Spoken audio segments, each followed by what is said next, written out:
Hello viewers, আসসালামু আলাইকুম। Welcome back to my channel. আমি আছি রনি আপনাদের সাথে।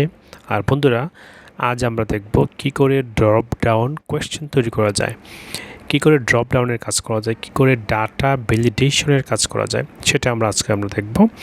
তাহলে বন্ধুরা চলুন দেখি কি করে ডাটা ভ্যালিডেশনের কাজ করা যায়, কি করে অনলাইনে প্রশ্ন তৈরি করা যায় এবং খুব ইজিভাবে প্রশ্ন তৈরি করা যায়, যেটা আধুনিক প্রশ্ন, যেটা বিশ্বের বিভিন্ন দেশের প্রচলিত রয়েছে, সেই প্রশ্নগুলো কি করে তৈরি করা যায় সেটা আমরা আজকে দেখব। আর বন্ধুরা, প্রোগ্রামটি যদি ভালো লেগে থাকে তাহলে অবশ্যই কমেন্টস করবেন, শেয়ার করবেন, সাবস্ক্রাইব করবেন। ভিউয়ার্স, প্রথমে আমাকে যেটা করতে হবে সেটা হলো আমি ডাটা ভ্যালিডেশনে যাব।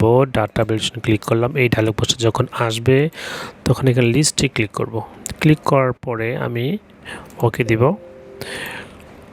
তারপর যাব হচ্ছে সোর্স থেকে ডাটা ভ্যালিডেশন অ্যান্সারে আমার এখানে অ্যান্সারটা লেখাই ছিল, উত্তরগুলো আমি এটা সিলেক্ট করলাম, দিয়ে যাব আচ্ছা আমি এন্টারে ক্লিক করব। এন্টারে ক্লিক করার পর এবার ওকে দেখেন এখানে কিন্তু অ্যান্সার চলে আসছে। তাহলে আমি এখানে what is the name of the capital of Bangladesh, যখন আমি অ্যান্সারটা দেখবো এখানে অ্যান্সারগুলো রয়েছে, খুঁজে আমাকে বের করতে হবে। এখানে রয়েছে ঢাকা। আবার একই রকমভাবে what is the name of the national animal of Bangladesh, আবার ঠিক একই রকম ডাটা ভ্যালিডেশনে যাব। ডাটা ভ্যালিডেশন এনি লিস্টের জায়গায় আমি এখানে লিস্ট করব।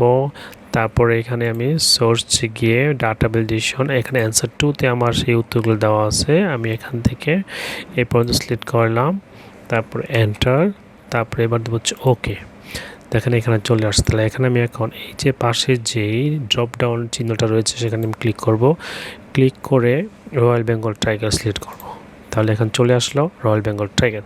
এভাবে আপনারা খুব সহজেই অনলাইনে প্রশ্ন তৈরি করতে পারেন। তাহলে বন্ধুরা, প্রোগ্রামটি যদি ভালো লেগে থাকে তাহলে অবশ্যই কমেন্টস করবেন, শেয়ার করবেন এবং সাবস্ক্রাইব করবেন।